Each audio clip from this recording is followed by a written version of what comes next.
Mitkä ovat ulkomaan toimittajan haasteet? No Kiinassa suurimmat ongelmat liittyvät tiedonhankintaan.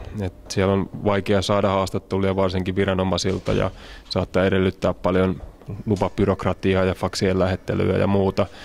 Ja sen lisäksi, koska sananvapaus on siellä kuitenkin heikkoa, niin yksi suuri huolenaihe ulkomaalaisella toimittajalla on se, että miten käy omille haastateltaville tai omille lähteille. Eli on tilanteita, joissa kiinalainen ihminen voi joutua ikävyyksiin viranomaisten kanssa sen takia, että on puhunut tai antanut jotain tietoja ulkomaalaiselle viestimille. Ja tämä pitää omassa työssä sitten ottaa huomioon ja pitää varmistaa, että ei omalla työllään saata ketään hankaluuksiin. Jouduitko itse hankaluuksiin? Joo, monestikin kyllä.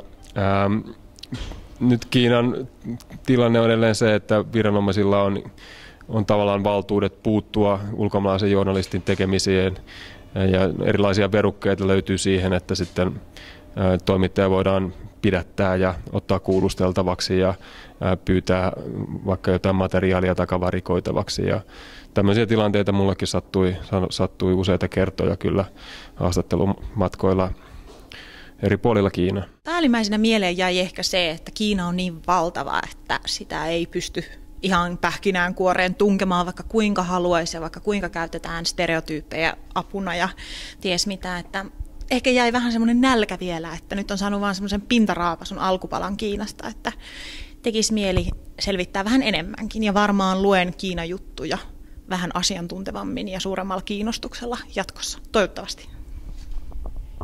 Pitäisikö Kiinan journalismia mielestäsi kehittää jotenkin? Esimerkiksi mitkä asiat saisivat olla enemmän esillä? Niin kuin me tuossa esityksessäkin tultiin sellaiseen tulokseen, että oikeastaan semmoinen kiinalainen arki ei näy niissä jutuissa, että se on paljon taloutta, kauppahommaa, politiikkaa, kovia aiheita niin sanotusti, mutta jotenkin semmoiset niin kuin seuraukset näkyy, mutta syitä ei näy. Niin ne syyt voisi löytyä sieltä tavallisten kiinalaisten arkielämästä ja semmoisesta. Me etittiin netistä pitkään, että mikä olisi kiinalainen vastike Matti Meikäläiselle ja sitten löytyi tämmöinen Sang Chang, eli peruskiinalainen, niin sen mä haluaisin niihin Kiinan juttuihin.